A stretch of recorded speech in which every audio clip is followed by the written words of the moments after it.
महाराजगंज में सदैव से ही विवादों के नाते चर्चा में रहने वाले विशाल चौधरी आज फिर तमाम आरोपों के घेरे में हैं। हमारे पीछे ये देश के सबसे बड़ा छात्र संगठन है जो ये धरने पे बैठा है और धरने पे बैठकर अपनी मांगों को मांगने के लिए तमाम तरह से धरना दे रहा है। आइए हम इनसे जानते हैं किस तरह की बात है। क्या नाम है आपका और किस तरह का आरोप है डॉक्टर पे? देखिए, मेरा नाम मयंक मणि त्रिपाठी है। मैं अखिल भारतीय विद्यालय पर कार्य करता हूँ। अभी कुछ घंटे पहले हमारे कार्यकर्ता हैं अंकित चौधरी अपने परिवार के साथ एक छोटे से बच्चे को यहाँ दिखाने आए थे, लेकिन बारिश होने के कारण उनका नंबर क्या हुआ, नंबर पे वो नहीं पहुँच पाए। बाहर ही थे, बारिश आ गया था, हम अंदर नहीं जा पाए। एक दो नंबर मिस्टेक हो गया। उसके बाद गए, बात करने लगे तो वहाँ के उनके स्टाफ द्वारा बदतमीजी से लगे बात करने और उनको छियात्रा में एवं अश्लील धाराओं में फंसाने के लिए दबाव देने लगे, धमकी देने लगे। और डॉक्टर विशाल चौधरी भी इनसे अभद्र एवं अशोभनीय व्यवहार किए। जब हम लोगों को ये चीज़ें पता चली तो हम लोग माननीय सीएमओ साहब, माननीय सीएमओ साहब और पुलिस को सूचना देने के उपरांत हॉस्पिटल में जब पहुंचे, बातचीत करने के लिए पहुंचे, तो विशाल चौधरी के गुंडे स्टाफ जो हैं उनके द्वारा हम सभी के साथ बदतमीजी की गई, हाथापाई की गई, जिससे हम सभी कार्यकर्ताओं के ऊपर चोट आया, खरोच आया और उनके कपड़े फट गए, जो हम सभी कार्यकर्ताओं के लिए बहुत दुखद है। हम सभी कार्यकर्ता इस हॉस्पिटल को सीज करने के लिए मांग करते हैं और अवैध हॉस्पिटल चल रहा है, अवैध तरीके से इसको सीज किया जाए, ये हमारी मांग है सरकार, यहाँ के जिलाधिकारी महोदय। देश के सबसे बड़े छात्र संगठन के कार्यकर्ताओं के साथ ऐसा हो रहा है, संगठनों के साथ ऐसा हो रहा है, तो आम जनमानस का क्या हाल होता होगा यहाँ? ये तो आपने प्रश्न बहुत अच्छा और बहुत शानदार किया है कि आम कार्यकर्ताओं, आम लोगों के साथ कैसे व्यवहार हॉस्पिटल के लोग और इनके स्टाफ द्वारा किया जाता है। हम लोग एक गरीब परिवार, एक आम परिवार से निकलकर आते हैं जो संगठन के लिए। मैं रोकना चाहूँगा आपका, हमारे साथ यहाँ मौके पे सीएमओ मौजूद थे, इनसे हम बात करते हैं और जानेंगे किस तरह की कार्रवाई होगी। सर एक मिनट, सर किस तरह की कार्रवाई होगी? वहीं आइए बताएंगे। यहाँ कहाँ बताएं सर? बंद कमरे में? ऑफिस में बता देंगे सर। लगातार एक मिनट सवाल, लगातार सर अस्पताल का लगातार आपके टेबल पे शिकायतें पहुँचती हैं, कार्रवाई क्यों नहीं होती है?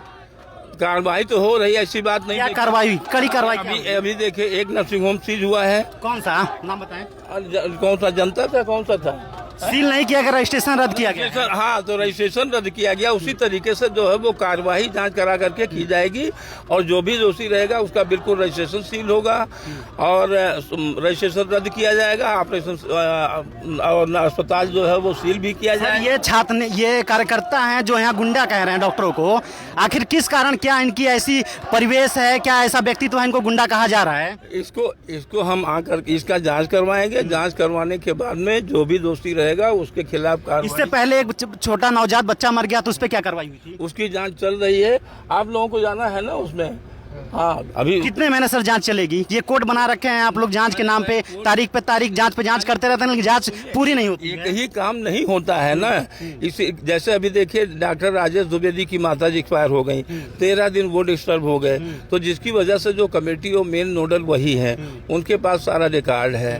तो ऐसी कंडीशन में थोड़ा सा डिले हुआ, लेकिन अब वो आ गए हैं, काम जल्दी जल्दी हो जाएगा। डॉक्टर राजेश द्विवेदी की तमाम शिकायतें आप तक पहुँचती है सर, उनके नेतृत्व में एक भी निष्पक्ष जाँच नहीं हुआ है अब तक?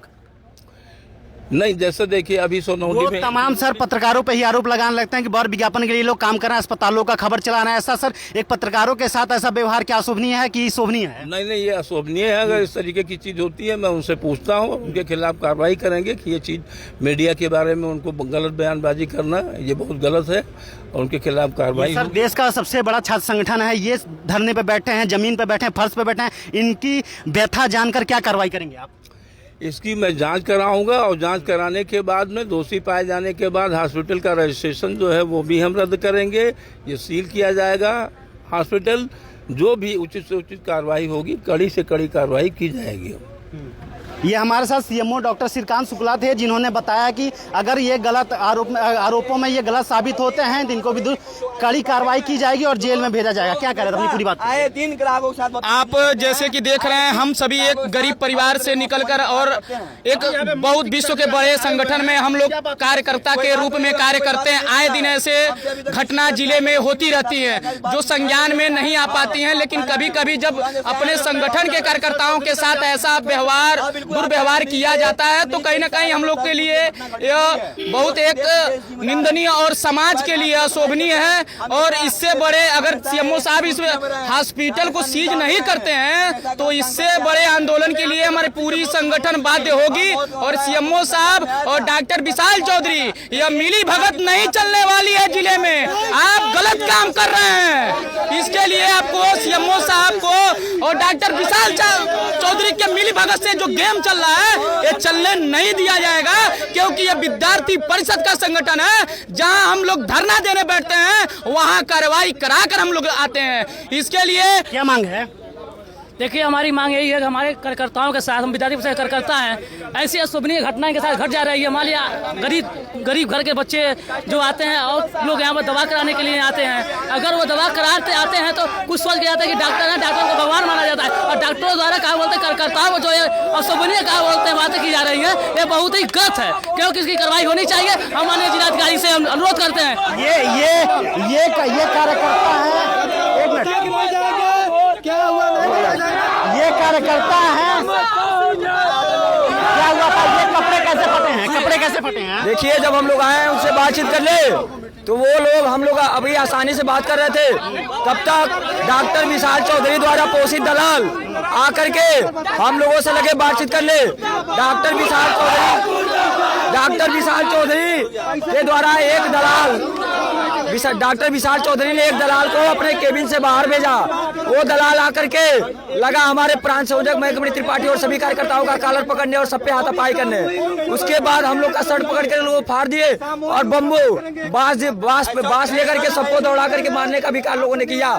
उसके बाद हम लोग एसपी साहब के पास गए और माननीय कोतवाल साहब के पास भी गए, एप्लीकेशन भी दिए। हम चाहते हैं कि जिलाधिकारी महोदय आए और इस अवैध क्लिनिक को सीज करने का कार्य करें। ये वही चेहरे हैं जो तमाम महाराजगंज समेत पूरे प्रदेश में जो आपात की स्थिति होती है उस दौरान ये चेहरे सड़कों पर उतरते हैं और आम जनमानस की मदद करते हैं। लेकिन इन्हीं लोगों के साथ जब ऐसा अभद्र व्यवहार किया जाएगा तो ये सड़कों पर उतरकर आम जनमानस के लिए कैसे न्याय मांगेंगे, उनके लिए कैसे काम करेंगे? ये पुलिस प्रशासन है जो यहाँ के कार्यकर्ताओं को हटाने का प्रयास कर रही है, लेकिन यहाँ कार्यकर्ता तमाम अपनी मांगों पे अड़े हुए हैं।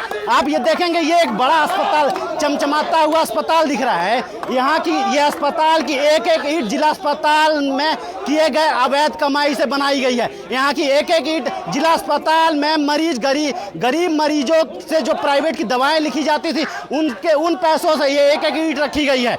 आपको बता दें कि तमाम जिला अस्पताल में जब ये डॉक्टर विशाल चौधरी तैनात थे तो तमाम विवादों से इनका पुराना नाता था।